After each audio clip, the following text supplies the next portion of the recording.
Good evening, everyone. We would like to welcome you to the Operations Management, Budget, and Government Accountability Committee. My name is Councilman TJ Clark. I serve as the City Council's Majority Leader and also this committee's co-chair. Welcome to those who are attending this meeting virtually as well as on Channel 96 and our other cable TV partners. I would like to call this meeting to order for today, Monday, August 17th, 2020. Also would like to welcome Councilwoman Shirley Surgeon, who is a committee member, Councilman Nick LeBron, who is a non-committee member, and our invited guest, it looks like from the Department of Development Services, and also to the Department of Public Works. So thank you all for joining us today. We don't have a long agenda, but I'm quite sure we will have, it will make it long because of the discussions that we have on these important matters. So I would like to start by going by the agenda. Item number one is a communication from Mayor Bronin with accompanying resolution, which would authorize the transfer of 7 city-owned properties to the Hartford Land Bank.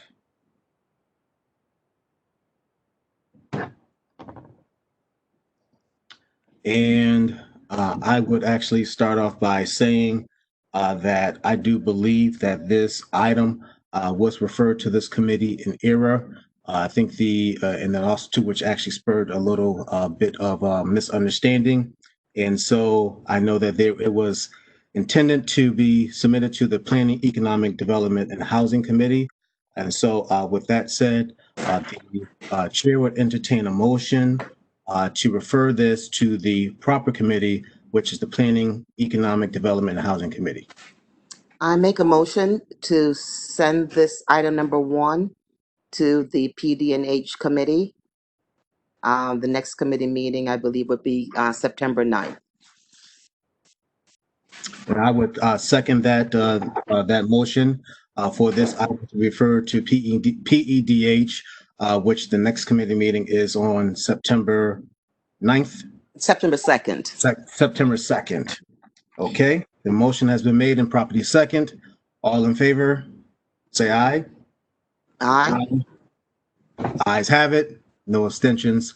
This item will be referred at our next council meeting to the Planning, Economic, and Development, and Housing Committee. So thank you very much for those that actually signed on to talk about this item, but you have some more time. Thank you very much. Okay.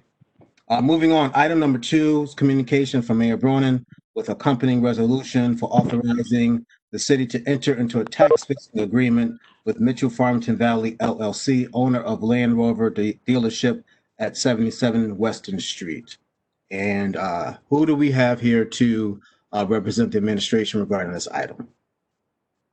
So you have myself, Erin Howard, and we also have Charles Matthews as well, who can speak to it. Good evening, everyone. Thank you for attending our OMBGA meeting, and we will turn it over to your hands for a presentation. Great, thank you. Thank you, Councilman Clark. Again, my name is Erin Howard. I'm the Director of Economic Development for the City of Hartford. I'm joined today by our Director of Development Services, Charles Matthews. In addition, we do have representatives from Land Rover on the call. I know that we have Joe Burrill, I believe, is here, and I believe Mark Mitchell is also on the call, who could also answer some questions for everyone. Just to start off, this is a tax fixing agreement proposal. Land Rover, as you know, opened last year. Previously, when the city was working before my time, we had entertained into a conversation with the Mitchell Auto Group to propose a tax fixing agreement. At the time, there was a ongoing legal dispute with some of the other auto dealerships in the North Meadows area. And so during that time, the city, in collaboration with the auto group, decided not to pursue the tax fixing agreement to see what would happen with that actual settlement. Since then, since their opening, late last year, they have come back to us That settlement has been settled and proposed a tax fixing agreement, which is consistent with other tax fixing agreements that have been afforded to the dealerships in the North Meadows. With that, if you'd like me to get into some of the details, we are proposing a tax fixing agreement where we fix the taxes of what we were currently getting with the property. Quickly,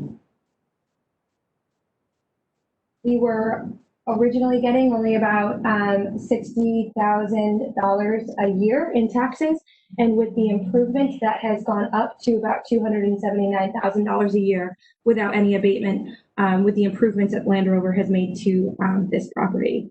They are looking at a proposed structure of years 1 through 3 at 40% abatement of just the improvements. So we fixed, like I said, we fixed that value and only provided the abatement based upon the increase in the assessed value. Years 4 through 6, we were looking at 30% abatement, years 7 through 9, 20%, and year 10, 10%. In addition, this is a bit after the fact, so the improvement and the investment has already been made into the city. But since opening, Land Rover has been committed to the city of Hartford. As of right now, they've ensured the efforts that about 20% of the employment are Hartford residents at the facility. And they also developed an A&I Prince Technical High School Scholarship Grant Program that's provided on-job training to eligible Hartford students. And they've made a commitment to provide that scholarship so long as those scholars actually are eligible for the scholarship in the sense that they meet the criteria to 3 Hartford resident students annually. With that, I will open for questions and or hand this over to a representative from Land Rover if there's anything else they'd like to add about this tax fixing agreement. I would like to hear from a representative from Land Rover.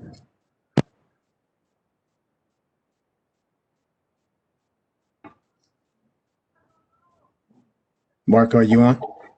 Yeah, this is Mark Mitchell. There he is. Joe, I'm on also from Land Rover. Go ahead, Mark. Yeah, so we're just really pleased that the city's come true and tried to help us out here a little bit.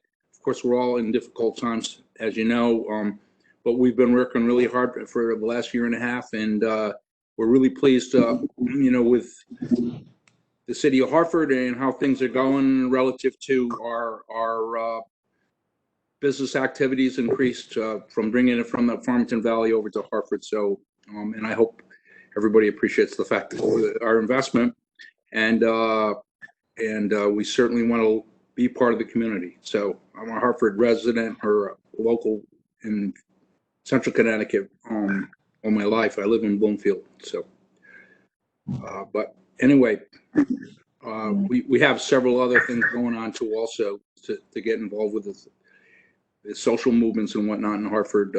We're involved with Hartford Blooms, and we're also sponsoring a golf tournament with Good Works out at the Katy Park in September. So that's a couple things that are going on with us right now in Hartford.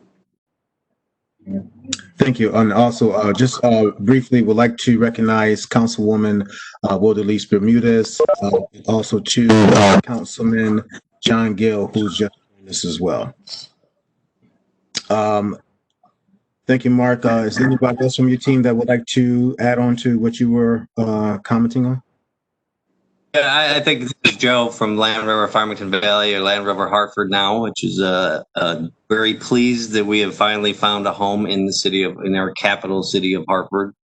When we first purchased the dealership, the manufacturer always wanted us to be in Hartford, and we could never resolute to find a property that would fit the bill and become a good place for a car dealership. So that's why we moved to the Valley.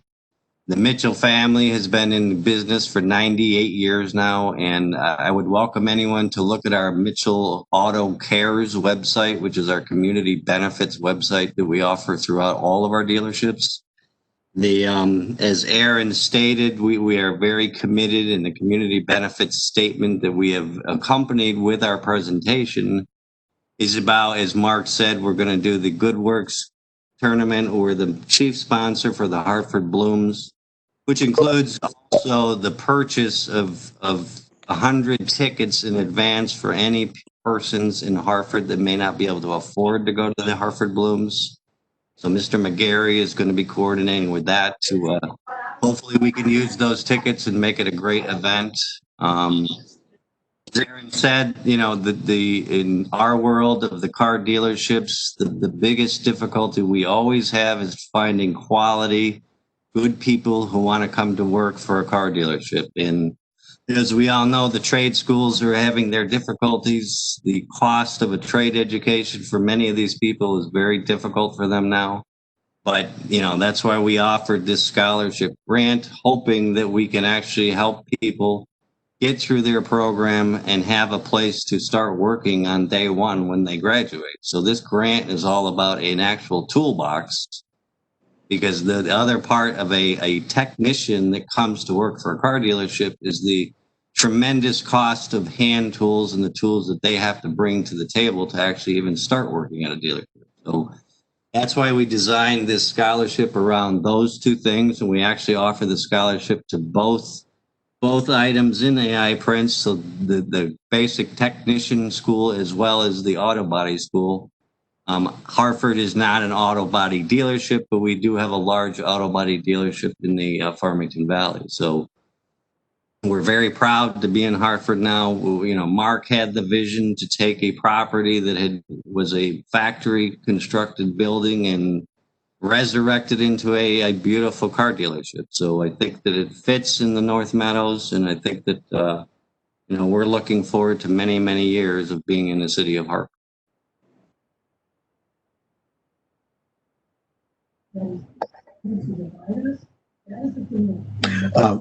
Thank you for that, and also too would like to recognize Council President Rosado, who has joined us as well. If you could just go back to the scholarship that you were speaking about, what is the amount of the scholarship, and how many again were you? We're hoping to award 3 a year, and it could be in either aspect of the AI Prince. So 3 a year, and each scholarship grant is worth $2,000. Again, as I stated, there are technicians that we have working for us now that probably have upwards of $20,000 to $30,000 invested in their own tools. And that's a requirement to be a quality technician today. So this is a starter kit, so to help somebody get their feet on the ground. It gives them enough tools that they can come in and start doing certain work for us on day one, so to speak, after graduation. So we're actually a member of the Lincoln Tech. We're on the board of directors at Lincoln Tech now, trying to promote the same kinds of employee relations. Again, it's $2,000 each, and we're hoping to find 3 a year. Have you done any outreach yet to the school? Is this a new program, or this is something that you've already had in existence already? No, it's brand new. We actually wrote the program with the school. So we were in communication with them, and they gave us tips and, you know, helped us develop the actual scholarship application. So we've been back and forth with them at great length over the last 3 to 6 months. So we actually developed a scholarship with them. Okay, and I'm familiar with the Mitchell Auto Group. For full transparency, I bought 2 cars from you all. Thank you. Two Jeep Cherokees. There you go. So I'm familiar with the great customer service that you all have. But can you just tell us a little bit about the Mitchell Cares community benefits that you have? Mark, do you want to say, or I can? Yeah, go ahead, Joe. You're doing a good job. If you go to the MitchellAutoCares.com, you can actually Google it yourself, and it'll come up with it. We post all the things and all the sponsorships that we do in the different communities we're in. So we've been in Simsbury, Canton, Windsor. We actually used to be in Torrington. So in all of those communities, we try and be a community advocate. We support. I mean, one of the for instances is that the The Subaru program is called the Love Promise program. So whatever charity that we choose, we put in $100 and Subaru matches the $100. And this year's charity, and actually the last 2 years' charity, was the Connecticut Children's Hospital. This year in March, we donated a check for $57,000. So that gives you a for instance of the kind of things that we promote and sponsor. One of the other owners, Mark's brother, Steven, she's into a horse rescue system in Avon, Connecticut. So that's posted on the website. If you look back through the years, you see that there's many, many, many different charities and sponsorships that we promote. Mark and Steven are wonderful at it. They're great in the community themselves, and they live in the communities. So it all helps. Not living in Hartford right now as an owner, but it Mark's 5 minutes in Bloomfield, Connecticut. So. I sat on the board of the Women's League Child Development Center for 20 years and went to the north end of Hartford dutifully every monthly to the board meetings and was involved with it, building the new school and the new center. And, like Joe said, we're proud to have and be part of our capital city. Thank you so much. I will open it up to my colleagues for any questions. Councilwoman Surgeon. Thank you. I didn't, Aaron, didn't finish getting the percentage of decrease per year. You rattled off the numbers and I didn't get a chance to write it down. Do you mind repeating that for me again? Absolutely. So it's structured where it'd be 40% from years 1 through 3, which actually, if you'd like, proposed tax payments are $191,497.93. Mm-hmm. Years 4 through 6 is 30%, which equates to $213,377.67. Years 7 through 9 equals $235,257.41. And then years through 10 end up being $257,137.15. The total. What was the percentage for years 7 through 9? 20%. 20? 20%. Thank you. And may I just add to everyone on the call, just my apologies for not mentioning this, but our tax assessor is actually on the call as well, John Phillip, in the event you have any other questions regarding the tax assessment. Okay, great. Thanks, Aaron. Just a couple more questions.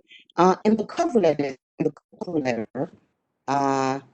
majority of the other assessment was a 17% decrease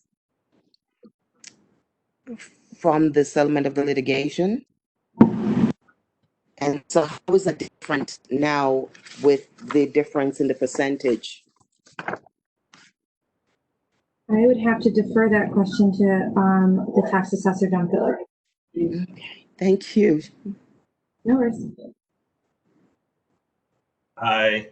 I'm sorry, would you repeat the question, please? I missed some of it. Okay, sorry, John. So basically, what I read here is that there was a 17% overall decrease in the average assessment fixing in the past in 2019. But looking at this assessment agreement proposed, it's 40, 30, 20. And why is the difference between the litigation settlement of 17% to what the settlement is now? Well, they're two different animals. The litigation settlements, and they weren't 17% across the board. They varied. Okay. But so what happened with the car dealerships in 2011? The values were very, very low following 2009, and there were vacancies, and so when we did the revaluation in 2016, the North Meadows had largely recovered, and the assessments went up a lot, and everybody sued. Yeah, everybody but CarMax sued. So, yeah, and we didn't settle them all at the same time. There were a number of them that were handled by one lawyer. Those were the last to be settled. And then there were a couple of other individual cases from other lawyers that we'd settled over the months leading up to the majority of them. So that's in the context of your regular fight. These assessment fixing agreements are different in that they're designed to encourage investment, and a lot of times things wouldn't happen without. Hello? I can also say, when I looked at this, I looked at New Country Motors, who they have the mini dealership that was built. I think it started in 2012, and that one was 100% of the improvement value in the first 2 years, and it decreased from there. So I didn't think this was a ridiculous ask or anything like that. So basically, one more question to you, Mr. Chair. So overall, with the percentage of the assessment, what will that total overall in 10 years? Let me say it this way. So from years 1 to 3, do you go back in and assess the value of the property and decrease it 40%? How does that work? Or is this is just fixed as of for the next 10 years? This amount of taxes is what they will be paying? Yes. Okay. I'm finished, Mr. Scheer. Thank you, sir. Thank you, John. Thank you. Councilman Gale. Got to figure out where my mute button is. They moved, WebEx changed on me. Yeah,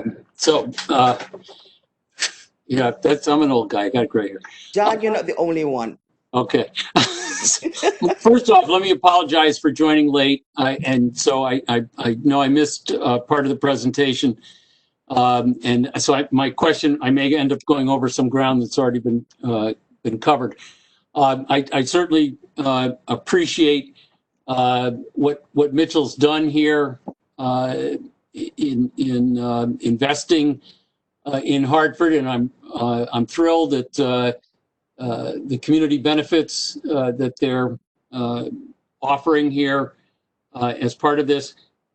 I don't know that we received any kind of a term sheet on this, and I know with a number of the different tax fixing agreements that come before council, we often get a term sheet. So I don't know if we have one, but I also don't see anything in the resolution that discusses whether there would be any type of a clawback or ability of the city to take any action should what we all understand, and I'm sure what everybody's entering into in good faith, doesn't come to pass. That is, if the scholarships aren't made, or if the for whatever reason it would appear that it wasn't good faith efforts made to engage in employing city residents. And I'm just wondering if and this is, I guess, a question really directed to development services, whether the agreement does include something, or if you can talk about what would happen if there were some sort of a default in the tax fixing agreement. Sure. Thank you, Councilman Gale. So we do have a default provision with them. If the developer, or in this case, Land Rover, fails to meet the stated goals, we have it set up so that it would actually come back to OMBGA committee for review to determine if whether or not the tax abatement that was granted should stay in place or not. Like any other tax fixing agreement that we have that's tied to residency requirements as far as jobs, number of jobs, that sort of thing, we would work with our compliance team and partner Land Rover with them to make sure that they were being monitored, to make sure that they were meeting that. And should there be an issue, then DDS would then certainly bring that back to OMBGA for your review to determine whether or not they are meeting that criteria and whether or not we should keep the tax fixing agreement in place. So as a follow-up to that, is that language, is that in this resolution anywhere that this would come, that it sounds sort of as though council is maintaining some sort of oversight on this tax fixing agreement. But I don't really see it in here. Am I missing something, or is it not shown in this resolution? So it is not shown in this resolution, but we did pull together a community benefits term sheet, which would be written into the actual tax fixing agreement for the auto group to follow. So the next step, obviously, for us would be, once this is approved, we would go forward with an actual tax fixing agreement and put that language within the agreement itself to bind the auto mutual group to these terms.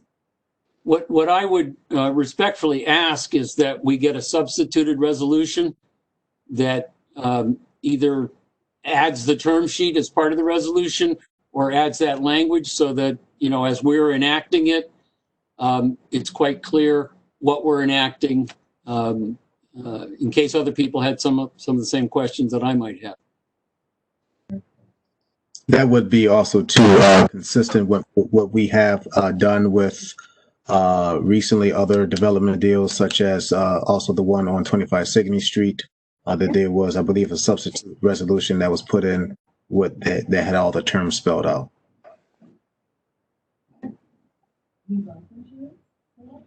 Thank you. You all set, Councilman? Yes, thank you. Okay. Council President? Hi, good evening, everyone. Councilman Clark, were you able to ask my question? No, you came on right on time. Okay. Councilman Gill was asking questions. Okay. I had a quick question. So I heard that the Land Rover in Hartford does not have a body shop. Is that correct? We don't. Okay. And We don't, but we service, our other dealerships are all get serviced by one body shop that we have in Simsbury. okay.